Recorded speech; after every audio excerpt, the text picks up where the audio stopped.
বিএনপির ভারপ্রাপ্ত চেয়ারম্যান তারেক রহমান বলেছেন, যারা জনগণের মুখোমুখি হতে ভয় পায় কিংবা ভিন্ন কোনো উদ্দেশ্য আছে তারাই নির্বাচন নিয়ে বিভ্রান্তি সৃষ্টি করছে। বলেছেন, রাষ্ট্র এবং রাজনীতির পরিবর্তনের জন্য নির্বাচন ও সংস্কার দুটোরই প্রয়োজন আছে। ছাত্রদলের প্রতিষ্ঠা বার্ষিকীর আলোচনায় তিনি বলেন, মানুষ নতুন কোনো দলকে গ্রহণ করবে নাকি বর্জন করবে তা নির্ধারিত হবে নির্বাচনের মাধ্যমে। ইমরুল হাসানের রিপোর্ট। প্রতিষ্ঠার ৪৬ বছর পার করল বাংলাদেশ জাতীয়তাবাদী ছাত্রদল। এই উপলক্ষে আলোচনা সভার আয়োজন করে সংগঠনটি। লন্ডন থেকে অনলাইনে যুক্ত হয়ে সবাইকে ইংরেজি নতুন বছরের শুভেচ্ছা জানিয়ে বিএনপির ভারপ্রাপ্ত চেয়ারম্যান তারেক রহমান বলেন, ছাত্র জনতার গণ অভ্যুত্থানে নতুন দেশ গড়ার সুযোগ সৃষ্টি হয়েছে। হঠকারী কিছু করে সেই অভ্যুত্থানের আকাঙ্ক্ষাকে বিনষ্ট হতে দেয়া যাবে না। কোনো হঠকারী সিদ্ধান্তের কারণে যাতে গণ অভ্যুত্থানের আকাঙ্ক্ষা বিনষ্ট হবার পরিস্থিতি সৃষ্টি না হয়, এ ব্যাপারে ছাত্রদলের প্রতিটি নেতাকর্মীকে সতর্ক এবং সজাগ থাকতে হবে। নতুন দল গঠনের উদ্যোগকে স্বাগত জানিয়ে তারেক রহমান বলেন, ভোটের মাধ্যমে নির্ধারণ হবে তাদের গ্রহণযোগ্যতা। সংস্কার ও নির্বাচন ইস্যুতে বিএনপির অবস্থানও তুলে ধরেন তিনি। দেশে প্রয়োজনে আরো নতুন রাজনৈতিক দলের উত্থান ঘটবে, এটি গণতান্ত্রিক রীতি। এ নিয়ে বিচলিত হবার কোনোই কিছু নেই। রাষ্ট্র ও রাজনীতির প্রয়োজনে বিএনপি সকল গণতান্ত্রিক উদ্যোগকে স্বাগত জানায়।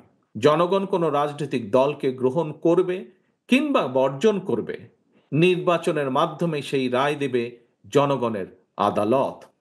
তবে যারা জনগণের আদালতের রায়ের মুখোমুখি হতে ভয় পায় কিংবা যাদের ভিন্ন কোনো উদ্দেশ্য রয়েছে, তারাই নির্বাচন অনুষ্ঠান নিয়ে নানা রকম বিভ্রান্তি সৃষ্টি করে। বিএনপি মনে করে, রাষ্ট্র, রাজনীতি এবং রাজনৈতিক দলের গুণগত পরিবর্তনের জন্য সংস্কার এবং নির্বাচন উভয়ই প্রয়োজন।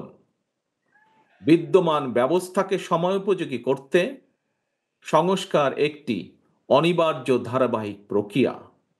একইভাবে গণতান্ত্রিক ব্যবস্থাকে টেকসই এবং প্রাতিষ্ঠানিক রূপ দিতে নির্বাচনই সবচেয়ে বেশি গুরুত্বপূর্ণ ও কার্যকর পন্থা। সংস্কারের অগ্রাধিকার ভুল হলে অন্তর্বর্তী সরকারের কার্যক্রম নিয়ে জনগণ প্রশ্ন তুলবে বলে মনে করেন তারেক রহমান। ইতিমধ্যেই জনগণের মনে প্রশ্ন উঠেছে, পলাতক স্বৈরাচারের আমলে সৃষ্ট বাজার সিন্ডিকেট ভেঙে দ্রব্যমূল্য জনগণের ক্রয় ক্ষমতার ভেতর আনতে সরকার কি কি পদক্ষেপ নিয়েছে। ফ্যাসিস্ট আমলে দায়ের করা লক্ষ লক্ষ মামলায় এখনো কেন প্রতিদিন অকারণে মানুষকে আদালতের বারান্দায় ছুটোছুটি করতে হচ্ছে। অন্তর্বর্তীকালীন সরকার অগ্রাধিকার নির্ধারণের ব্যর্থতার পরিচয় দিলে ষড়যন্ত্রকারীরা ২০২৪ সালের গণ অভ্যুত্থানের স্পিরিট বিনষ্ট করার সুযোগ নেবে। আলোচনায় বিএনপির মহাসচিব বলেন, সংস্কারের নামে এমন কিছু মেনে নেওয়া হবে না যাতে গণতন্ত্র বিঘ্নিত হয়।